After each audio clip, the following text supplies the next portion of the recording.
Cynthia Rothrock, 5-time undefeated world karate champion, is facing the biggest fight of her life. And this time, the stakes are much higher. If she loses her life. As an instructor in the School of Street Survival, she encounters an Australian cop wanted for a murder he didn't commit. These cops are bad news. You're a cop. Yeah, they don't trust me. Maybe I don't either. Now, a videotape that captures one of the darkest police secrets is about to put their lives into a tailspin. I gotta get that tape. The tables turn, and the hunters become the prey. Now they must stay together to face a brutal fight. A fight for survival. Power-packed action. Pulse-pounding suspense. No holes barred action. Rage. And honor.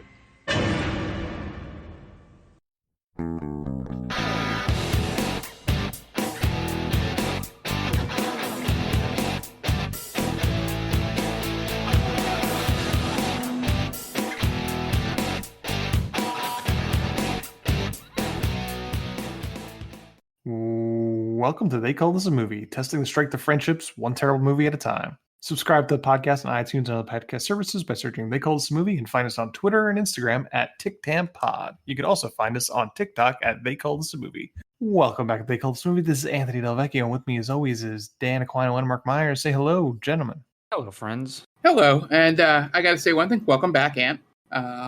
And I do not envy you for having to take notes for a plot synopsis. I am not trained in it, so I do apologize for anybody that listened to the extra long podcast last week. Hopefully you did it at 1.5 speed.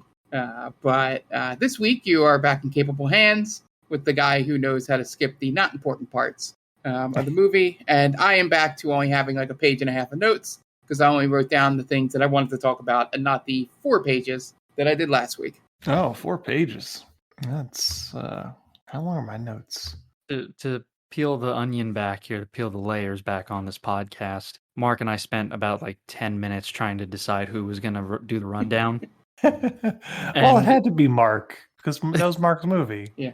It makes sense. And what makes even more sense was I was just going to say, I was just going to kind of give a rough around the edges. I had nothing written down, and I was going to try to commit it to memory.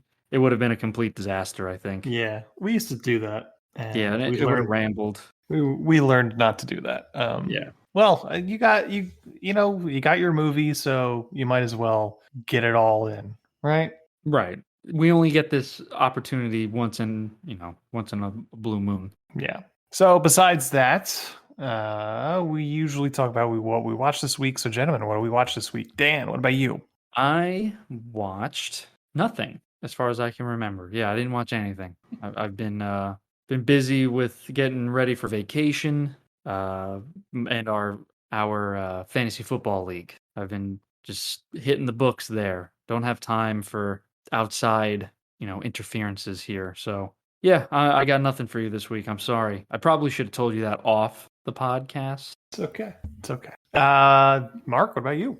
Yeah, so no movie in particular this week, but I did fall into a rabbit hole of something that I don't know if this happens, that every baseball team has some part of the fan base that does this, but I found a YouTube channel that has almost like every game in full of like the mid-90s Phillies. And when I say in full, not just like, hey, the games and it's just the game. I mean, it's got like pre-post game. It's got like commercials from 1993. So I've been down a rabbit hole of having that play in the background. And guys, did you know a new Nissan cost $10,000 in 1993? I don't know what a car costs right now. So I'm assuming that this YouTube channel got the express written consent of Major League Baseball to. I am going to say yes.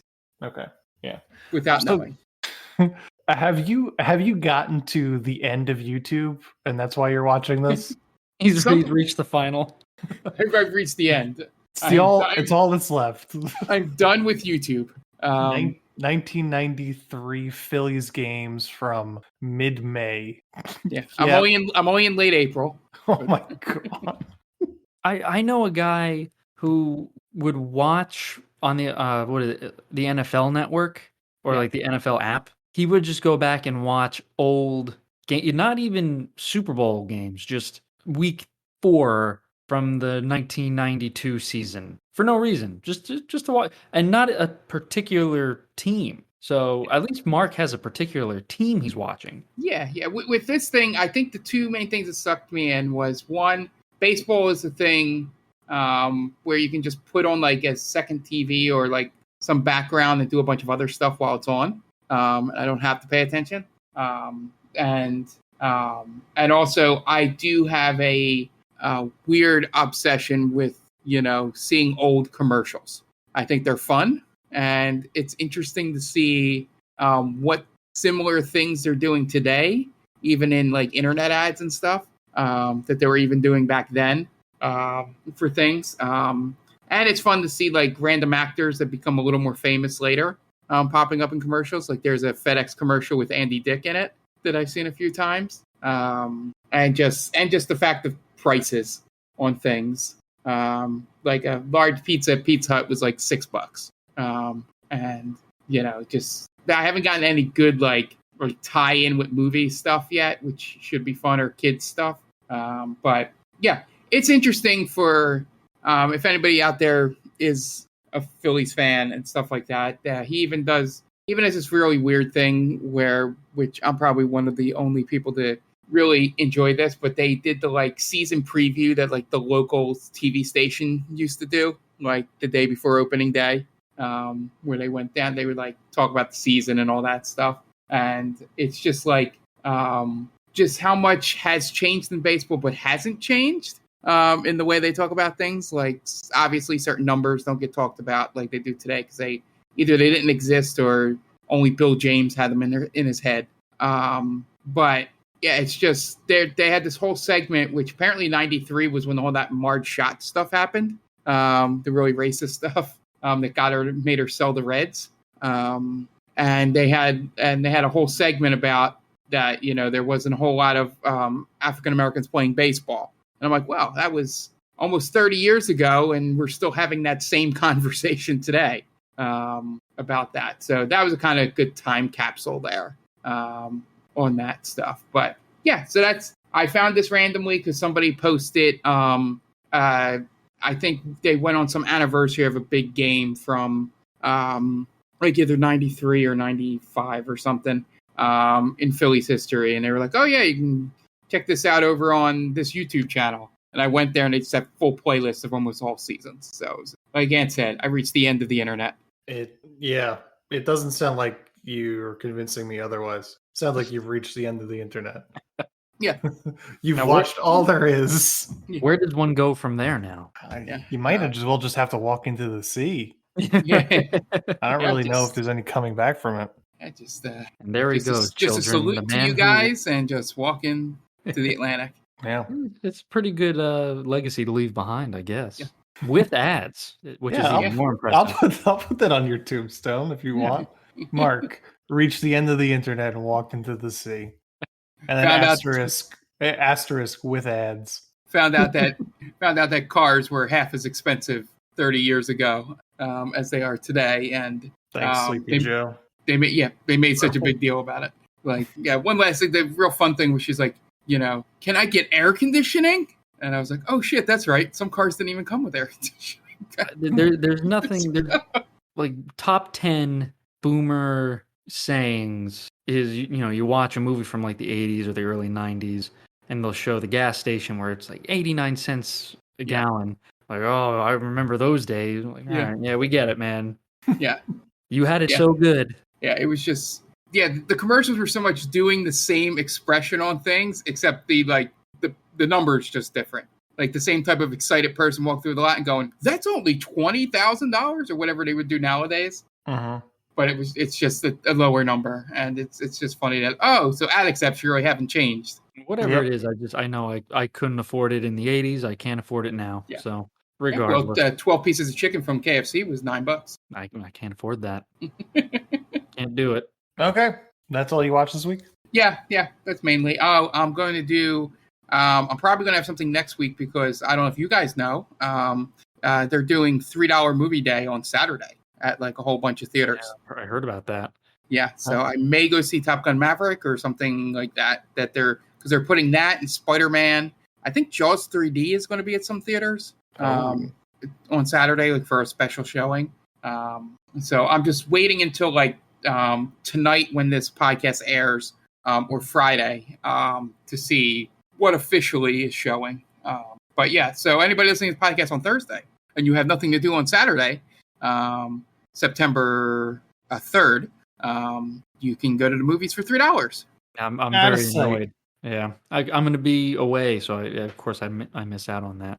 Well, no, it's any theater, so I can't go. Yeah, I'm going to be with a bunch of people on vacation. Hey, everybody, let's go to the theater. It's only $3, man. You could go to the beach anytime. That doesn't stop Mark from watching all of YouTube. Shouldn't stop you from going to the theater. Exactly. I give Mark a lot of credit because he's a guy who, when he has his mind fixed on something, nothing stops him. So he has. I am finishing this than I do. 93 season. God damn it! Good Lord! I hope the Phils do well. And I thought watching every game of the current season was a complete waste of time. I cannot. You can't get me to rewatch a sporting event. I don't know why. Like, obviously, I'll watch a movie 1,000 times, but I can't watch a sporting event if I've seen it already. Absolutely not. Nope, can't do it. So hats off to Mark. Yeah, that's a special kind of person right there. Let me know how I don't know, Rico Bronya does this season. I'll keep tabs on Lenny Dykstra for you. Rico Bronya, I said. Well, they do have the 97 season there, so maybe might as well forget 93. Go to the 97 season. Is this because we watched Freddie Prinze Jr. throw to who's the catcher in that movie, Mark? Billy Brubaker, Matthew Lillard. No, the actual Philadelphia Philly. Oh, Mike Lieberthal. Yes. Is this why? No. Oh, you've just been watching. Okay. No, it's seriously just somebody mentioned something on Twitter, and as Dan said, I find something I think is cool, and I will run it until I no longer either think it's cool or I find the next thing. Okay. As for me, I found on YouTube the entire Yankees season from 1994. Nice. No, that's a short playlist. Yeah, that's true. That's all I have time for. It was 100 and so games. Now, the only thing I watched this week because I was on vacation was The Rehearsal, Nathan Fielder's new show. I don't know if you guys have heard anything about it. I heard something about it today. I need to watch it because I've heard it's... Did you watch the whole thing yet? Yeah. Okay, I heard the ending is pretty, like...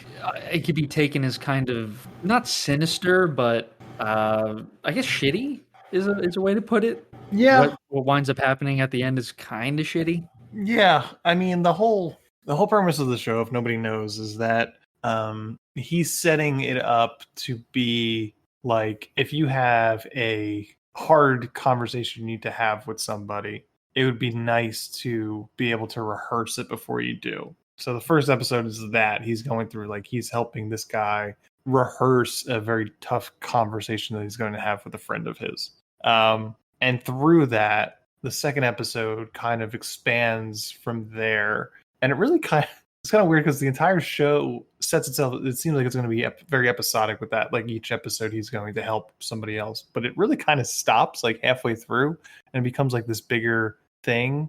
But yeah, there's an aspect to this thing that when it becomes a bigger thing is like of exploiting people, I suppose, specifically children. Yeah, I think that's what what the controversy surrounding the last episode is about, is that like there are children involved and like the whole thing is like, you know, maybe these kids are too young to be a part of this weird thing, which is essentially like a social experiment. But it's an interesting show. I don't know if either of you guys watched Nathan For You.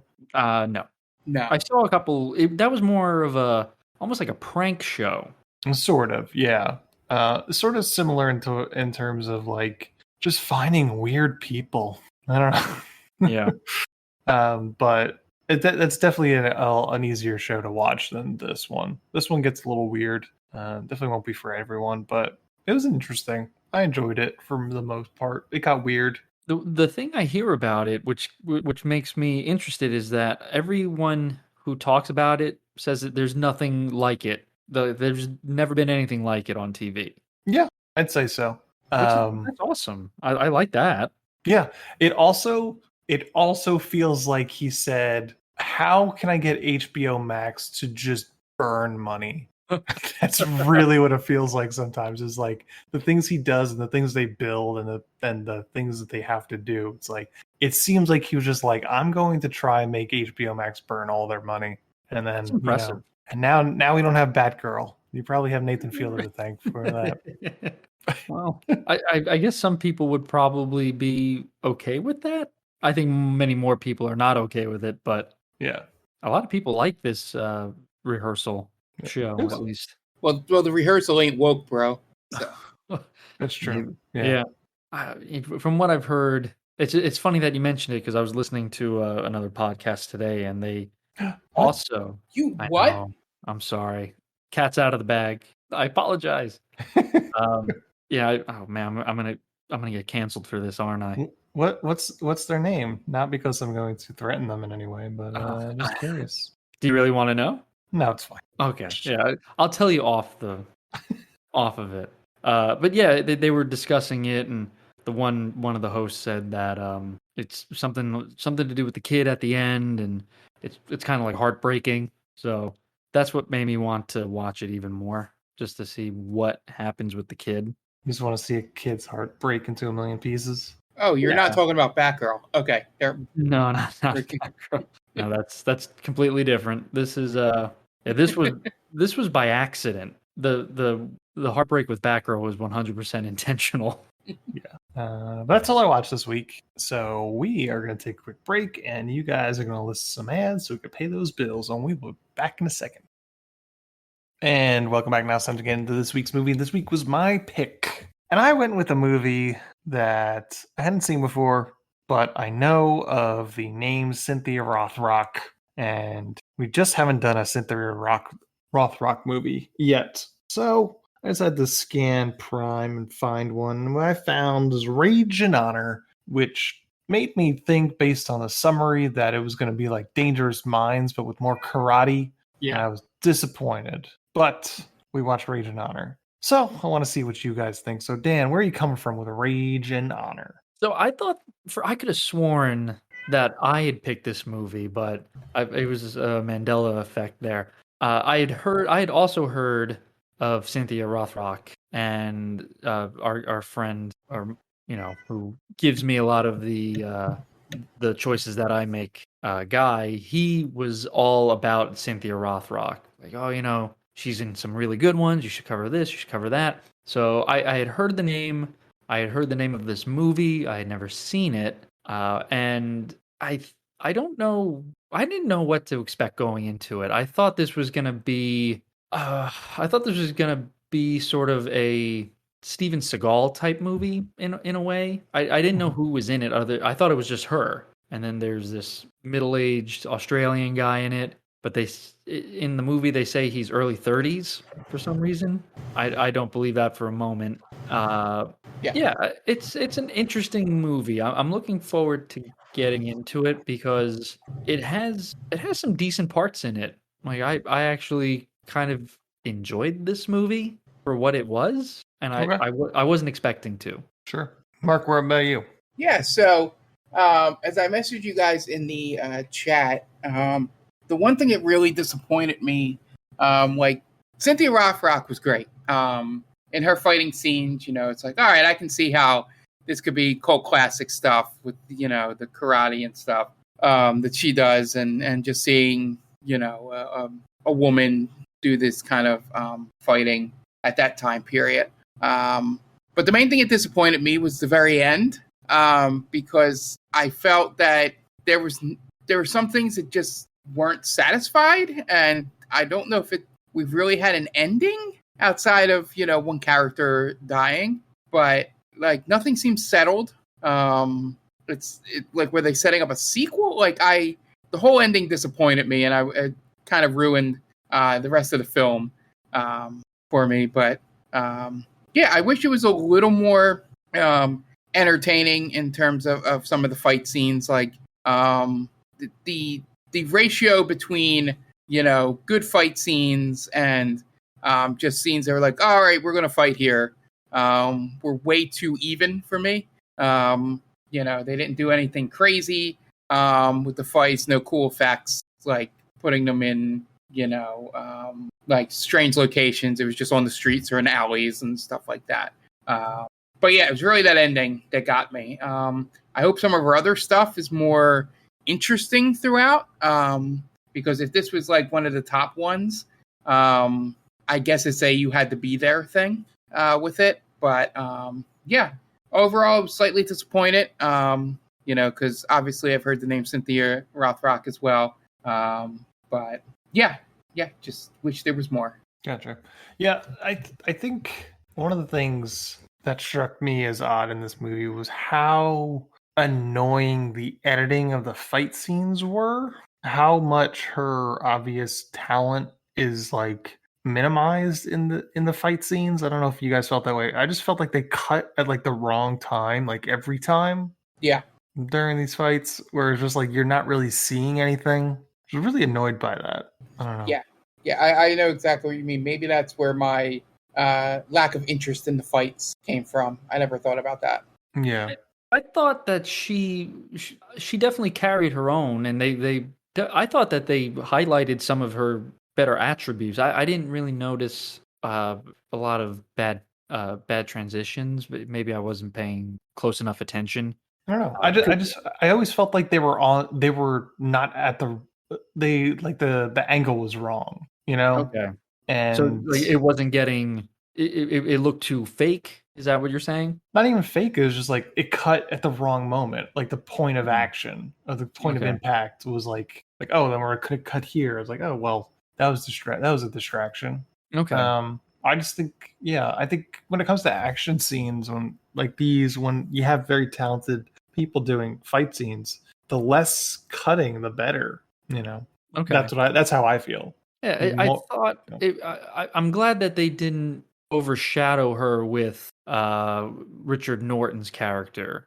Like I thought they both got some pretty like equal time in it, with at least with fight scenes. Mm-hmm. It is weird though that he gets the kill at the end. It didn't make sense to me why he was the focus of this movie for the most part. I think Cynthia Rothrock's character, Kris Fairfield, was the more compelling character, and maybe because this was the Aussie invasion of the 90s, where we had to focus on Richard Norton.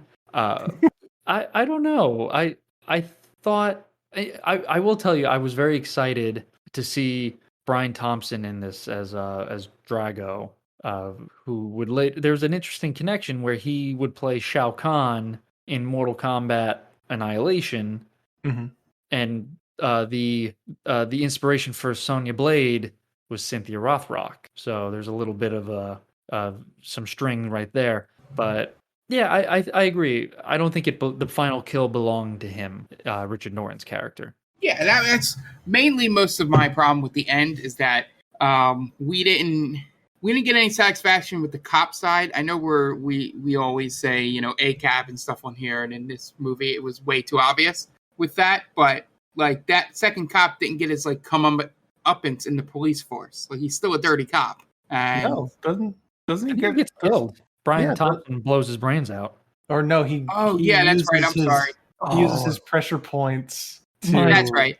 Make him pull the trigger and kill himself. I slightly pull back my statement. My main statement is that they never revealed to the cops they were dirty.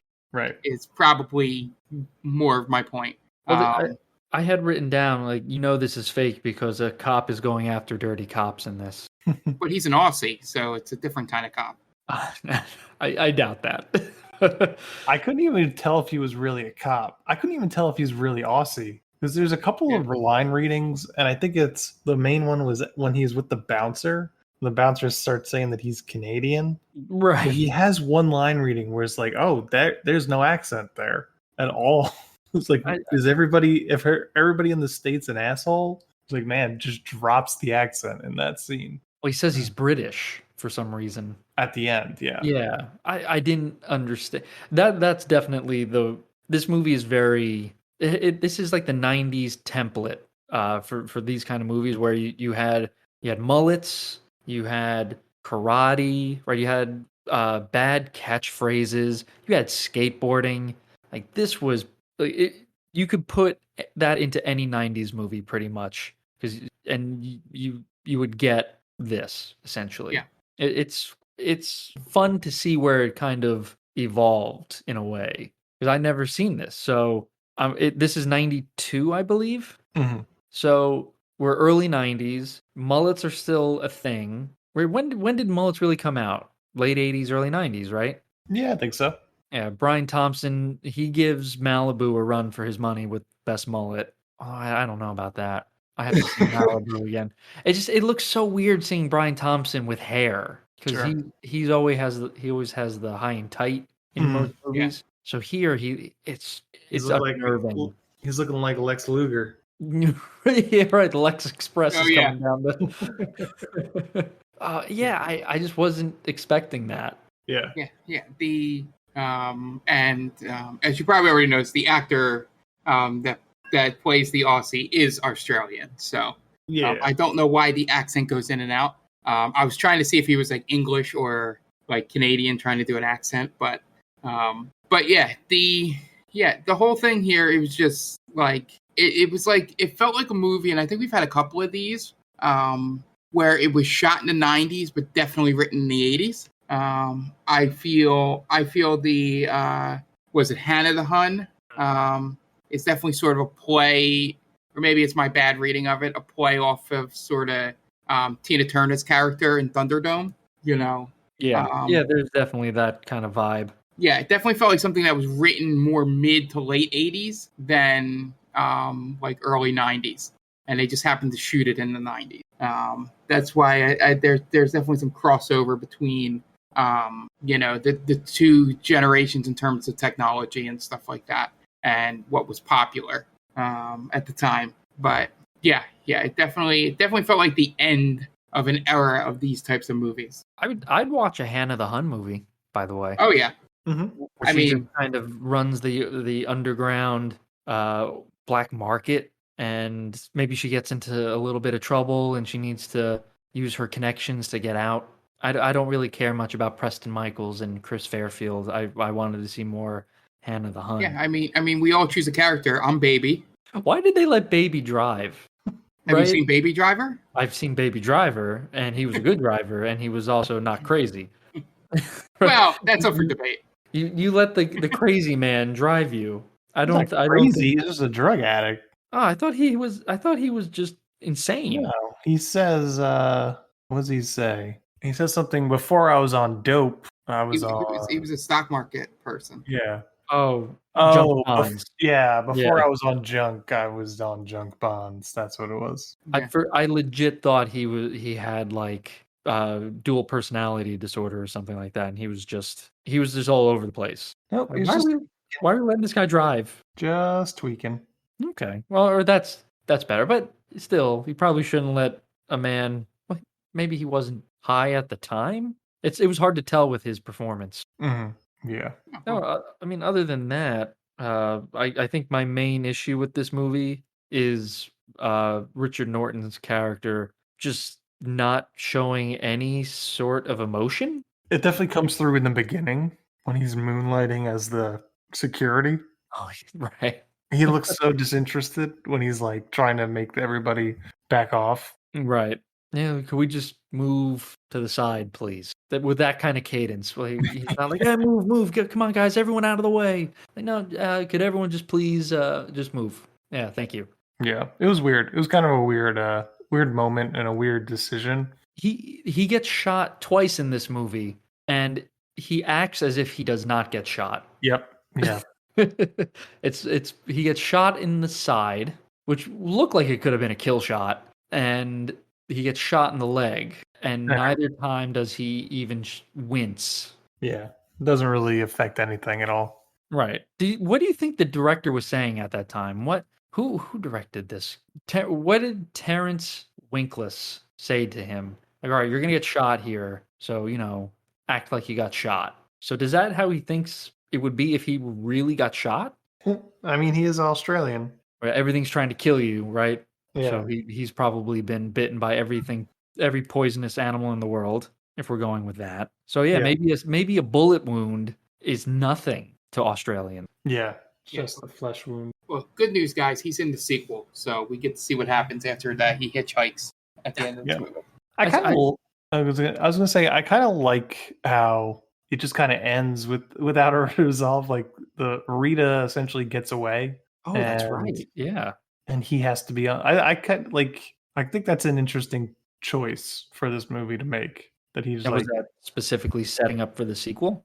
I think it's just more episodic. I don't really think it seems like the second movie is just we get back together to do another movie, to do something else. It's not like, oh, we're dealing with the fallout from the first movie. It seems like they're just tracking down other drug dealers. Gotcha. And I didn't realize that Rita gets away. Yep. Or like she just kind of doesn't show up, right? Or is she at the very end?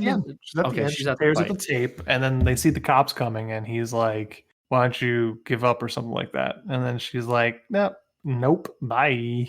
and the chief is crooked, is she not? So she disappears.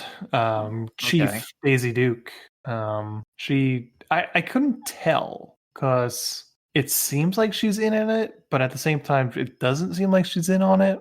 I thought she was, right, because Preston Michaels is in the hospital, and he calls the chief, and all of a sudden the chief the chief pretty much rats him out. She tells the other cop that he's at the hospital, and then the other cop radios to somebody else. And that's where he becomes like an all points bulletin, like he's now a murderer. And I guess she's believing the other cop when he tells her that Preston killed somebody. Okay. So I'm not sure if she's in on it or she's just taking his word, the other one's word for it. Right. Were you shocked when Rita shoots the one cop in the head and they show his brains getting blown out? Yeah. Pretty good. I was not expecting that in this movie. I thought it was just going to be, a zoom in on the gun, the flash, and then that's it. Like, oh, she killed the guy. I was not expecting a close-up of the dude's head getting blown off. It was welcome. I enjoyed it. Yeah. But I was like, whoa, where did that come from? Like, this movie is rated R, but it doesn't feel like it's rated R. No, not at all. It feels like a PG-13. Yeah, they drop the F-bomb a few times. And then they show the cop getting blown off or blown away, and that's kind of it. Those are the big parts. Yeah. It seems like a very light R rating. And does this movie passes the Bechdel test? Does it not? Good question. Yeah, I'm sure. Right. Because Kris talks to Hannah. Mm-hmm. They even fight, or not Hannah, but Kris fights the Hun gang, right? Yeah. So that counts in a way. I'm sure Hannah has a conversation with one of her goons, right? It's pretty close, if not. Well, the one woman who gives her the phone has no lines in the movie. She has no name either. Yeah. So Kris does have a conversation with Rita, but it's specifically about her brother, so that doesn't count. Okay. And I think on the drive to the final fight with Conrad Drago, I think Hannah talks to both Preston and Kris. So does that count? I don't know. There's so many women in this movie. How does it not pass? Right, that's what I'm thinking. It's like it has to. Yeah, I guess Hannah does have Hannah has a conversation with Rita. Okay, over the phone. In person. Okay. Oh no, Hannah talks with Drago over the phone usually. Yeah. Okay. Yeah. But Rita comes to Hannah's hideout, and they have a conversation about the tape. Yeah. Okay. Yeah. She's just like, oh, that's a great shot right there. Yeah. Okay, I do remember that. Yeah. I think that is the most concrete evidence of it passing the Bechdel test. Okay. But it's still tight for as many women that is. there are in this movie, and there are a lot of women in this movie. Yeah. This movie, I enjoyed it.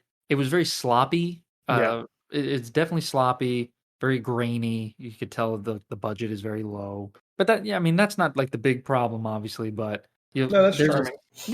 yeah. But you see, there's one scene in the beginning where you see a reflection of the boom mic. Mhm. I think it's in a puddle. You could see it in the boom mic, or in the boom mic in the puddle. A lot of the catchphrases or the one-liners are like really don't land, and they really focus on the Australian aspect. Mhm. Right? I feel like the word mate is said 100 times in this movie. Yeah. There's also a boom mic part when she's getting the money out of the ATM. Oh, that's what it was. You could see it in the reflection of the ATM. Yeah.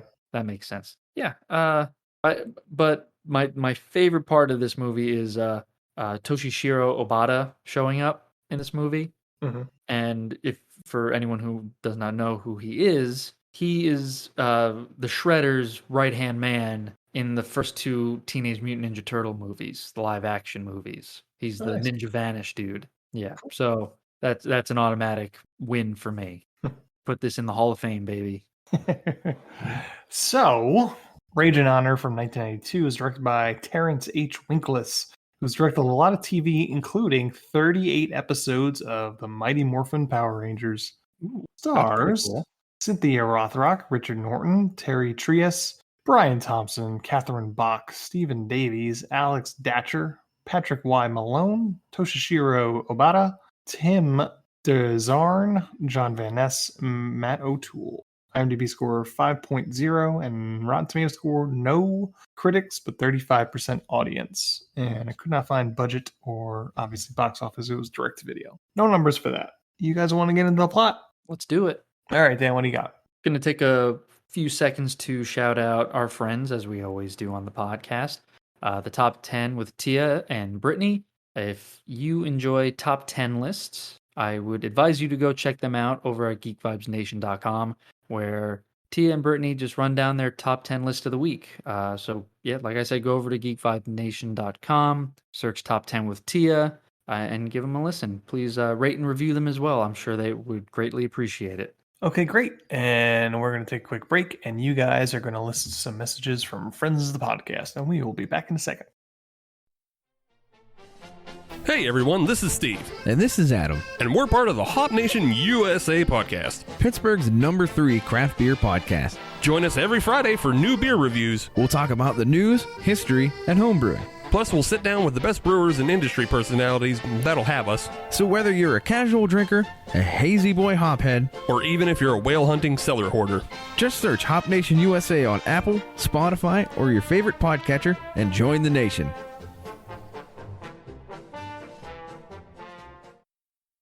Oh hi, didn't see you there. It's me, George, from the best little horror house in Philly, the show where we talk about the best horror movie ever made, according to our guest at least. We've talked about groundbreaking classics like Texas Chainsaw Massacre and Alien, but we've also got a lot of great ones coming up, including some very fun guests like Len Kabaczynski of Swamp Zombies and Red Letter Media fame, Caroline Williams, the star of Texas Chainsaw Massacre 2, and Chase Williamson from John Dies at the End. So make sure you're subscribed to the best little horror house in Philly, and I'll see you boils and ghouls over there.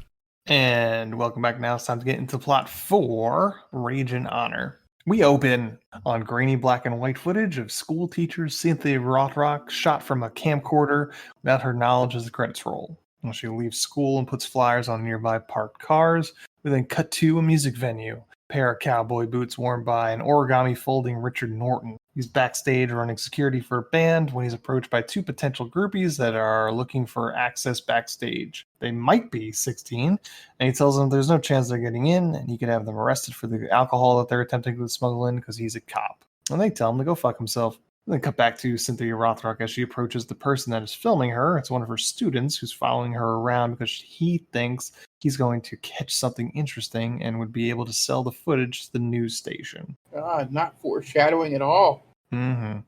Meanwhile, Richard Norton, playing Preston Michaels, escorts the band to their limo among a crowd of screaming teen girls, but then sees someone assaulting a woman in the alley. Back with Cynthia Rothrock, who is at the ATM machine, two men approach her to try and rob her, but they don't realize she knows martial arts, so she just starts kicking their asses. And then Preston starts to get into a fight with the dudes in the alley as a pencil-necked dude watches on. What do you think happens to the band after this? Do you think they go on to do anything cool or just play to 20, 30 people? That was it was a bunch of screaming people, but it was really only about like 15. Yeah, there wasn't many people there. It didn't seem like they really needed security. And that band grew up to be Green Day. Yeah, I don't know what did they need the bodyguard for? Yeah. Seemed a little presumptuous. And I'm assuming they probably would have wanted it was all women. There was no dudes there. Yeah. So if I were in the band, I'd be pissed at Preston Michaels. Like, what are you doing, dude? Well, they seem to already have their groupies. So Maybe that did. I only caught this because of the subtitles. But someone says, "Come here, bitch." One of the band members, "Come here, bitch." So yeah, I think you're right, Mark. I think they did have their groupies already picked out. Yeah, and now I don't know because this will show up later in the film, but the woman in this scene, for some reason, I'm probably not going to go rewatch it, but it definitely wasn't the girl that we see later on at Fast Eddie's. Like this wasn't some kind of setup to get somebody robbed or something. I don't know. Oh, I don't know. It doesn't matter. When I saw her later, it made me think of that. It's funny that this confused me a little bit because there's simultaneous muggings going on, but they're not. I thought they were in the same place, but they're not, right? Nope. Okay. They have nothing to do with each other. Okay. So I feel like it could have been two separate scenes then. Yeah. Yeah, but you had to show that they both know the kung fu. Oh, okay. Wouldn't it have made more sense to have the mugging be of Cynthia Rothrock's character with Preston Michaels coming in and both of them beating up people? Well, no, right. You need to see that later. Or he comes in and he's like getting ready to fight off those guys for her, but she doesn't need any help. Right. I think that's more. It saves a meaningless scene and it makes her out to be the badass, which is obvious. Yeah. Yeah, I mean, literally the scene with her has no use. At least the one with Michaels sets up something. Yeah. Yep. Mm-hmm. Cynthia Rothrock, whose character is Kris Fairfield, kicks the asses of her would-be attackers, and Preston beats up the two dudes in the alley, interspliced but irrelevant of each other. Then Preston gets arrested for beating up the guys in the alley. He gets brought to the precinct and gets brought in front of Chief of Police Daisy Duke, Catherine Bach herself. She's mad because he's being a loose cannon in her precinct while she's trying to nab scumbags like Conrad Drago, a local big-time drug dealer. Preston eyes the pencil-neck dude from the alley bailing out the other two guys and being buddy-buddy with the arresting officers. He tells her that her officers are dirty and she threatens to send him back to Australia. So he leaves. The arresting officers give him shit for arresting him before he leaves. As he leaves, Preston accidentally, quote-unquote, runs into Kris Fairfield, who he tries to chat up. She gives him a flyer for a martial arts presentation and leaves with her camera-toting student behind her. These are the worst dirty cops ever, because this makes me think the chief had to be in on it, because they're being way too obvious in the precinct. I think it's just the way they look. They're just super greasy. Yeah. Especially the one dude who winds up getting shot. Mm-hmm. Yeah, he just looks like a bad guy. Yeah, they both look like just greasy William Forsythe. Right, and they're wearing like the track suits, which definitely gives off that William Forsythe vibe. Meanwhile, the narcissist-era Lex Luger, a.k.a. Brian Thompson, a.k.a. Conrad Drago, practices his martial arts by breaking big blocks of ice in his office. Then his right-hand woman, Rita, comes in and gives him a flyer to the martial arts presentation that was on her windshield. He takes one look at it and gets mad about it, so he lights it on fire. Preston goes to the presentation, which Kris is running, and he says some sexist things about a woman running a dojo to his female police chief, who info dumps Kris's backstory to him. Her parents were killed when she was young, and she inherited the dojo from her sensei, who was also killed. And there's also a mysterious brother in the mix. Kris takes his constant Kris takes Preston's constant talking as volunteering, so she brings him up in the front of the class so she can embarrass him a couple times by putting him on his ass by some martial arts moves. At this point, the two arresting cops that Preston thinks are dirty leave because they were only there because they needed to leave. So Preston returns the favor by knocking Kris on her ass and then leaves to follow them. Also in tow is the camera-wielding high schooler, Paris. They all wind up at a drug deal that is being orchestrated by the two dirty cops, and Preston beats the shit out of them. As one does. As one does. With Paris recording it all. But then Rita, Drago's right-hand woman, comes up with a gun-toting lackey to call the cops she has on the take incompetent. She winds up getting a backhand by one of them, so she shoots that dude right in the head point blank. Meanwhile, Paris accidentally knocks a soda can off the roof he was standing on and draws their attention. So Rita sends her goons to catch him, and a chase ensues, leaving Preston to fist fight his way out of trouble. Paris runs, or more accurately, gingerly skateboards away, and winds up in some sort of flop house looking for someone named Baby. This scene confused the hell out of me. I had no clue what he was doing. He's just walking around going, baby, come here, baby. I'm like, what is he? Who is he talking to? Actually anybody, or is he just losing his mind? Yeah. There's no one in that alleyway, not a soul. Nope. No, you don't see him at all.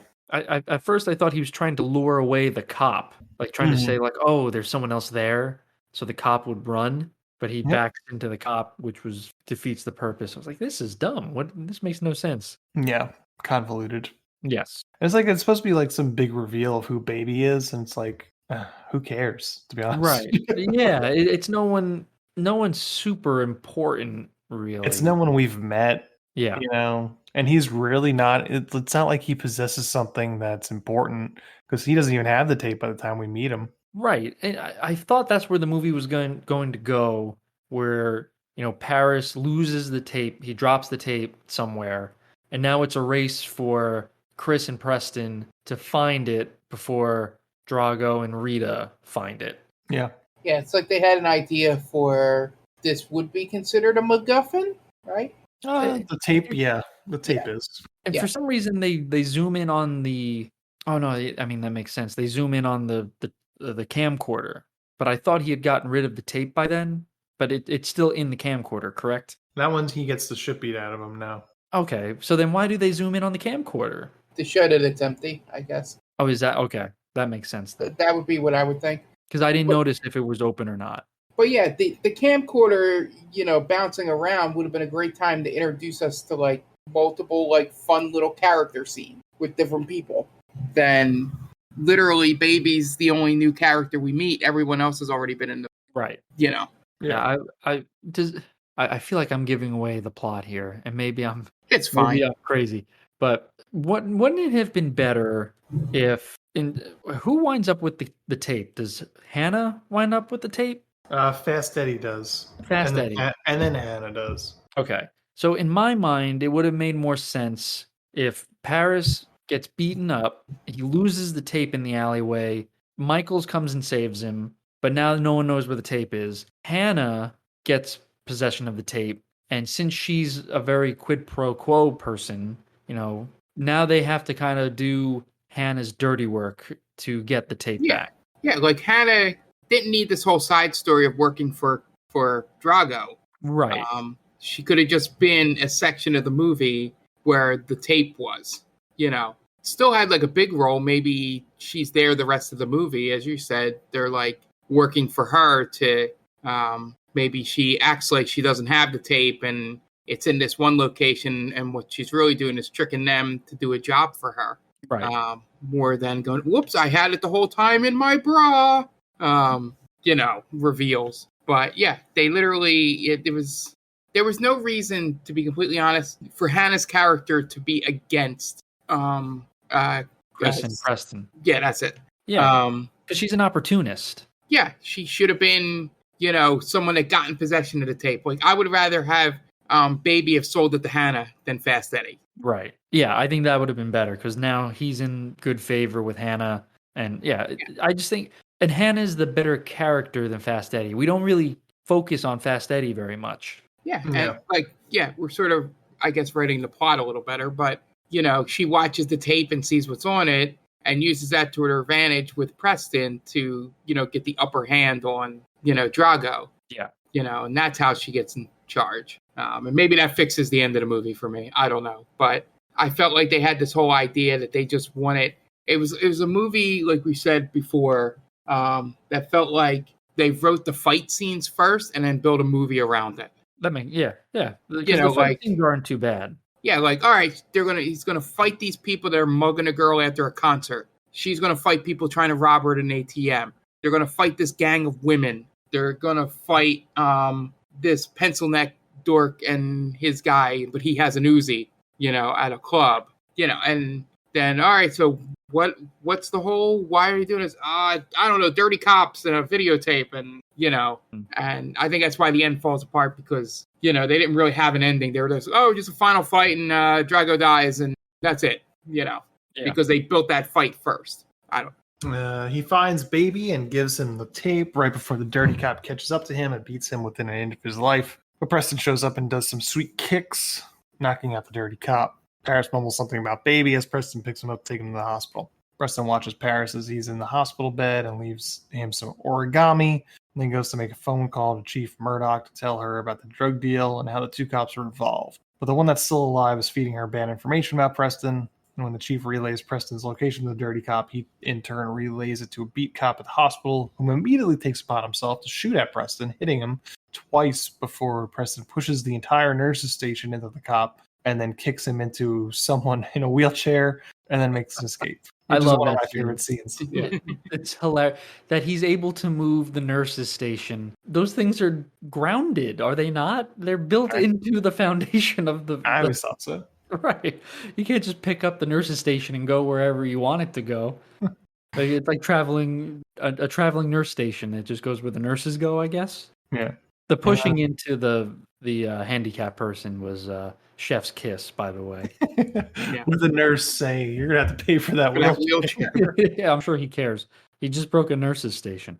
Yeah, that might be the best line in the movie. That's so good. That's a great scene. For some reason, the only place he could think of to go is Chris's dojo, where she just so happens to be taking a shower when he comes in. After she nearly kills him with her martial arts because she thought he was an intruder, he cleans up his wounds, which wind up only being grazes. He tells her that her student witnessed a drug deal being done by some dirty cops, and he got it all on tape, but now the tape is missing. But they resign themselves to find the tape. And was there any other sets in this movie besides her apartment that he could have went to? Probably not. Fair, yeah. That would have been over budget. Yeah. A fourth set. Yeah. Meanwhile, the police put out an APB on Preston for murdering the cop. Lex Luger, meanwhile, is working out, and Rita tells him about the botched drug deal. The missing tape that will implicate her and Lex Luger is not about to get his woman implicated. So he makes a call to a woman named Hannah, who seems to be running a similar operation that Sam Rockwell did in Teenage Mutant Ninja Turtles, only with women instead of teenagers. Yeah, and this is one of the reasons why I love you doing the podcast, the fact that you can seamlessly just keep calling him Lex Luger throughout the entire... I think I do switch to his actual name at some point. And I guess she's sort of the queen of the streets, so Lex Luger puts her in charge of finding the tape before Preston does. Preston and Chris head to the abandoned warehouse to look for the tape, but the adventure proves fruitless. Preston does mention to her that Paris mentioned the name Baby before. Yeah, you would think, going back to Hannah, you would think with how technologically advanced she seems to be, that she would be the one ahead of Drago or Luger, in terms of owning the streets. Yeah, I don't know why Chris knows all these street people. It's a good question. She's supposed to be an inner city school teacher. I guess that means that she knows people. I guess the thought process here, which they don't really explain much, and I may be way off in my thinking, is that simply she knows these people because she keeps tabs on her brother, sort of thing. Especially since, she seems to know that it was definitely him that killed the sensei, and all that stuff. It seems like she has run in with these because, maybe he's tried to kill her in the past, or he's tried to bring her in to be in the team in the past, and just has run-ins, and since she can beat the shit out of everyone, people probably hate her a bit. Mm. Yeah, I don't know I couldn't really tell what her relationship with Baby was, because I know they said that like they've known each other for a while, and at first I thought he was going to be an ex-student, a former student, but he's much too old for that. Yeah, he's like in his 40s as well. Yeah, maybe 30s, but definitely too close to her age to have been a student. Yeah. I don't get it. I Yeah. don't understand where that came from, like the knowledge. Yeah. Rita's right-hand man also happens to be looking for the tape in the warehouse, and he winds up in a fight with Preston. Right-hand man thoroughly kicks Preston's ass and throws him through a boarded-up window on the second floor. While Preston hangs for his life, a couple of cops drive by, so the goon pulls Preston up back into the abandoned warehouse, gives him a bow, and then leaves. The cops stop the car and get out, but then Preston beats them up and knocks them out. Meanwhile, Kris manages to sneak into their cruiser and check the computer and finds Preston is wanted for murder. When she confronts him about it, he tells her that he's being set up and that the tape is going to clear his name. So Kris takes Preston to an underpass to find Baby. And among the drug dealers and catcallers, they find Baby, a tweaked-out old friend of Kris's in a beat-up suit. They ask Baby about a tape Paris gave him, and he says that he sold it to a guy named Fast Eddie. As they try to convince Baby to come with them to see Fast Eddie, a bunch of Hannah's goon women scare Baby off and then tell Kris and Preston that Hannah doesn't want them around. So a fight ensues despite Preston's best attempts to not hit a woman, but the two of them do their best to kick all the women's asses until a cop comes in and they escape up a fire escape to a roof. When they're clear, Baby tells them that he sold the tape to Fast Eddie in order to buy a distributor cap for a car he's somehow restoring using hobo knowledge. That's a special kind of knowledge. I thought this is where I thought it was going to come out that he was like, until he didn't know where to put the distributor cap. I thought it was going to come out that he was like some kind of old like time race car driver or car mechanic or something, or like a secret genius or something. Yeah, right. Something like that. A savant, pretty much. But but by having him not know how to put the distributor cap on, I was like, well, you just blew a whole little fun side thing you could have had. Yeah, he's really does not do anything except for get them to point B. Yeah, he has barely any knowledge. He knows Fast Eddie. He knows where he lives, essentially. Yep. And that's it. But he's with us for the entire rest of the movie. Mm-hmm. Back at Luger's, he tells Rita that Hannah's plan failed and that Preston is being helped out by an old friend, meaning Kris. Rita says that maybe they can use her involvement to finally get rid of Kris. So Luger says she's family, he can't, but then she fucks him in order for him to say yes. Meanwhile, Baby drives his beat-up BMW to Fast Eddie's with Kris and Preston. Preston asks Kris about Drago, and she tells him the story of her brother killing the people that killed their parents with his bare hands and disappointed their sensei, and that's why her brother killed the sensei. And Preston puts it together that Drago is Kris's brother. Hannah's girls come back to the hideout licking their wounds, and Hannah puts in a call to Fast Eddie to try and help her get revenge on Kris and Preston. They make it to Fast Eddie's club, and they try to get in, but a bouncer that takes himself very seriously doesn't let them in, despite attempts from Baby, Kris, and Preston, until they decide to knock him out and go in anyway. I wish they would have just skipped to that part instead of having to go through all three of them. Yeah. Like you get what's his name? Baby tries, and then Kris tries, and then she could do that whole just turn to look at the camera, but she's looking at Preston and Baby, and then just like spinning heel kick to the temple, knocks the guy out, and we're on our way. Yeah. No need to go through all three characters. At the club, they try to make their way to Eddie, and we find out that Baby is called Baby because he was a stockbroker and a whiz kid at a young age. One of Eddie's men motions them into the back room, and they bring Preston and Kris to talk to Eddie, leaving Baby out of the club. Real quick. Yep. Why didn't they just call him Kid then? Yeah, it's a good question. Right. But yeah, I was a whiz kid. All right, well. Because I'm going to guarantee at some point in the script there was a nobody puts Baby in a corner joke that they took out. I like the Kid better. They call him the Kid. Is better name. Yeah, that's a way better nickname. Eddie talks fast, and they try to convince him to give them the tape because it means nothing to him. But he basically says that because it means something to them, it means something to him. Then Eddie throws the tape to one of his guys and tells him to run. Guy tries to make an escape, but gets knocked down by Baby, who comes out of nowhere. But then Eddie starts shooting up the place with an Uzi, and the guy then manages to start to run again, and Preston starts to chase after him. Kris stays behind to beat up Eddie, kicking the gun out of his hands. The chase starts in the club and winds up through the streets of downtown. They even run past one of the dirty cops from the beginning and then starts to pursue as well. Kris joins the chase until her and Preston wind up at Hannah's. And it was all according to Eddie and Hannah's plan to bring Kris and Preston there. Dirty Cop tries to get into Hannah's, but he turns away by her gun-toting goon women, so he retreats as Preston and Kris are essentially taken prisoner. The cop goes to Drago to tell him that Hannah has the tape, and Kris and Preston, and if that tape gets out, that he won't necessarily be loyal to them. Drago then threatens his life, so the cop pulls a gun, so Drago shuts off the lights and then sneaks around behind the cop and subdues him by seemingly breaking every bone in his extremities, and then uses his own pressure points to force the cop to shoot himself in the head. Another great scene, by the way. Because he So goes like finger by finger, pretty much. Yeah. It makes no sense because he's like, where is he touching? His leg? I wasn't sure if it was leg or his elbow. They don't specify.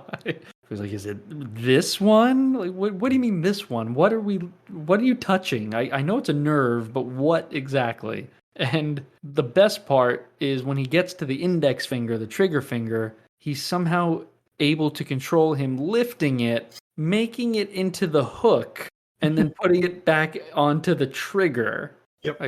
That's some like Kill Bill shit right there. I think that might be the scariest thing. Right, that he can make it into a hook. No, that he is able to control that finger every step of the way. That's insane. Yeah. We need Mythbusters on this one, right? There's no way he could do that. Like I would have been scared enough if he just hit the thing and that made him like twitch and pull the trigger. That's what I thought it would go that way, not finger by finger. Yeah. So while in their makeshift prison cell, Preston confides in Kris regarding how his partner died. Rita comes to Hannah's to talk to Kris to tell her that she betrayed her own brother, and the thought of her pains Drago. And then Rita leaves. Rita goes to talk to Hannah. She finds Hannah has set up the tape to play over and over again of Rita shooting the cop, and Hannah's just loving it. Hannah's the best character in this movie. Oh yeah, hell yeah, easily. She's the most exciting character too. Like she gives a shit in this movie, and she's having fun with it. Absolutely. Then Hannah sets up a fight between Preston and Kris and shoots Preston in the leg when he says that he won't fight a woman. So Kris gets him to fight, but they're basically pulling punches to make it look good. Eventually, Hannah lets her guard down, and Preston manages to steal the gun from her and takes her hostage, and they take the tape back. Then Baby shows up just in time with his car, and Drago makes a play for some leverage by taking Paris out of the hospital. Remember Paris, guys? Oh, that's right. For possession of the tape. Yeah. They try to go to the news with the tape, but they find out that Drago plans to kill Paris if he doesn't get the tape within the hour. So Kris goes to Drago's office to try and talk some sense into him and to appeal to her brother. Then they go to the rooftop above where he killed their sensei, and he reveals Paris's body, who's hanging on by a thread and might just be dead. He looks like he's very dead. He's blue. Yeah. And his eyes are just open. Right, they're like glazed over. I thought he was dead. That's why they zoomed in on him. Mouth agape, lips blue, and then eyes glassy. Oh, okay. I guess he's dead. It's not a great bargaining chip if he is dead, though, right? That's a good. Well, I thought that was like essentially what Drago was doing, was just luring them out there, and he had already killed Paris. But he was never planning on giving Paris back to her. No, but he says that he'll need. She's like, he says that he won't last long or something to that effect. Okay, so he not help. Oh, okay. So he never promised to save him, right? Like to hand him over, essentially. Well, he just without any medical care, he's going to die. That's basically what he said. Okay. Yeah. All right. Well, I think he's dead. Show of hands. Show of hands, everybody. Who thinks Paris is dead? I mean, there is no resolve in that part of the story. Wait, did they ever talk about him again? Nope. All right. Yeah, he's dead. He reveals Paris's body is hanging on by a thread, and Drago demands the tape again, but she doesn't have it. Then Preston shows up with the tape and Baby and Hannah. Preston tosses it to Drago, who gives it to Rita, and she promptly destroys it. So then Drago and Kris fight for a while, and it's back and forth until he falls over the side of the roof and hangs on for dear life. She helps him back up, and then he promptly throws her off the roof. Baby goes to check on Kris, who is okay. And then Preston and Drago fight for a while until eventually Drago falls off the roof for real this time. Gets impaled in some pipes. On the horizon, a couple of police cruisers approach, so everyone starts to scatter. Preston asks Kris what he should do, stay or run. She tells him that he should run because he's got no tape and no friendly witnesses. So he does and winds up hitchhiking out of the city in in a pickup truck, and that's the last note that Rage and Honor end on. That is it. It's like, an interesting ending that he's still a fugitive. Yeah, it's like the Incredible Hulk. Right. Is slowly walking away. I didn't like the joke it ends on. We kind of touched on it. For some reason it's some guy from Deep South is in LA, right? Yeah. Like is that some kind of accent I hear? Like, yeah, it's British. Why? Is he just tired of saying he's Australian? Is that the joke? Oh, Well, no, there's an all points bulletin for an Australian man. That's true. Oh, okay. I'm not giving the movie that much credit. I just no, said that. that's no. I don't know now. It's also they also have the running joke of how do you like it in the States so far? Yeah. Everybody asks him that question. And then the truck driver, after he asks it, just pauses and it goes, who cares? Yeah. Now, does that mean he doesn't care what he thinks, or just doesn't care about the States? Like, he doesn't really care how the States have been going for this guy. Yeah. Like, that's actually our director, Terrence Winkless, as the farmer. Oh, get out of here. No. Oh, it is. You're right. I will not. Yeah, not bad. It's a pretty interesting cast here. Does Preston Michaels go on to do anything else other than the sequel? I think he and Cynthia Rothrock did a bunch of movies together. Holy shit. I didn't know that. They were the Corys of karate movies. Yeah, he's in Mad Max Fury Road. I don't know. I don't know if it's a big role, but he's the Prime Imperator. Yeah. So it's probably a speaking role. He's in a picture with the Morton Joe. And he's playing a character in an upcoming movie called Impulse. He's playing a character called Barry Allen. He should have taken over for Ezra Miller. Yeah. Probably so 8 episodes of Walker, Texas Ranger. That's not bad. Spartacus. So this guy's done some things. All right. Good for him, I guess. I never heard of him before this, so. Yeah, neither have I. Yeah, and I'm not. Oh, is he? Wow. Yeah, I'm not going back to her IMDb, but I don't know how, with the way fan service and cult culture in movies is nowadays, that Cynthia Rothrock has not shown up on Cobra Kai. Yeah, that would be cool. Yeah, that'd be interesting. She was from what I remember, she was honored at the San Diego Comic-Con in 2014, if I remember correctly. And what's interesting about her is she was actually like a legit martial artist. She won titles. Yeah, she's a legit black belt. Yeah, and it shows. Her skills in this are, she's not faking it. It's not just a random. It's not like Samurai Cop. Right. Yeah. Absolutely. You could even tell. Like, as much as I said that, like, I feel like the editing didn't really do her justice, you could definitely tell that she's pretty talented. I just wanted more. I wanted full, like, wide shot fight scenes, basically. Yeah, that's what I was looking for. Yeah, it's more that, not that she's not good at it, it's that the editing didn't allow you to see how good she was at it. Yeah, and maybe her opponents just weren't up to the task. Maybe that's what it was. They had to cut around people that were amateurs at it. Yeah, that's probably what it is. Yeah. And this blows my mind about her. She has a quote about Kenneth Branagh. Did she do a movie with Kenneth Branagh? I don't know. That's weird. Why? Why is she talking about Kenneth Branagh?